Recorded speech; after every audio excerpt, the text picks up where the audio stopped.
All pretty much come to the same conclusion. Kersey has really stepped in it this time.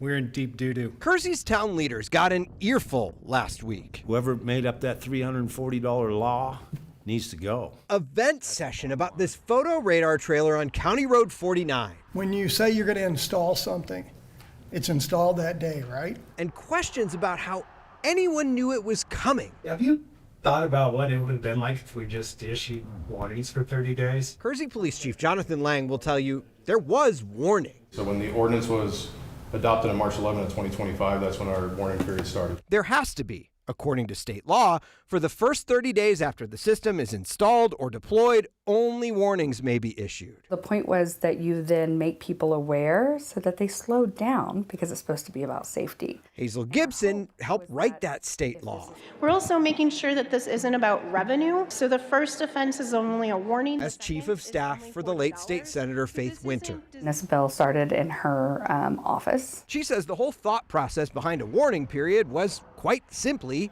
to warn people. It's not supposed to be a gotcha. Steve Stager, 500 Spear Boulevard, Denver, Colorado. That's what brought me to the podium. I'm here because I have a question I've wanted to ask the chief in an on-camera interview, but he hasn't been able to fit us in. In that 30-day warning period, were any warnings physically issued to drivers? Yeah, it's a good question. Just like other jurisdictions that I won't name, the way that the statute's being interpreted is that physical or mailed out warnings do not have to be issued to the person. Chief Lange says the 71 drivers they clocked above the speed limit during Kersey's 2-month warning period were never told they broke the law. Does not issuing a warning feel like a warning? I can't comment to that directly because the statute's open for interpretation. But if you're not giving someone a warning, how is it a warning?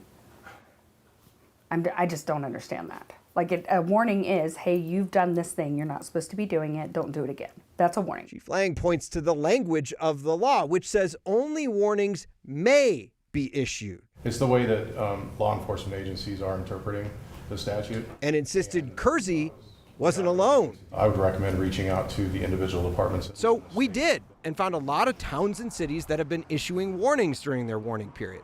Wheat Ridge and Mountain View even sent us copies of some of the warnings they sent out. But we did find 4 more governments not sending warnings during their warning period. Hudson and Fairplay didn't. Walsenburg and Eaton tell us they don't plan to either when their cameras go live. They all said they let the public know the system was coming by posting on their website, some through social media, and Walsenburg even posting something about it on the front door at the city building. Why would we write that in there if you didn't have to do anything? Why would we waste the pen and the time? Kersey didn't even have their current fixed system in place during their warning period. Instead, relying on an officer with a radar gun who wasn't there 24 hours a day. As soon as the permanent system went in place in September, it issued about 1,200 tickets a day on average during the first 30 days of operation. Your grace period should be when it was first put there permanently.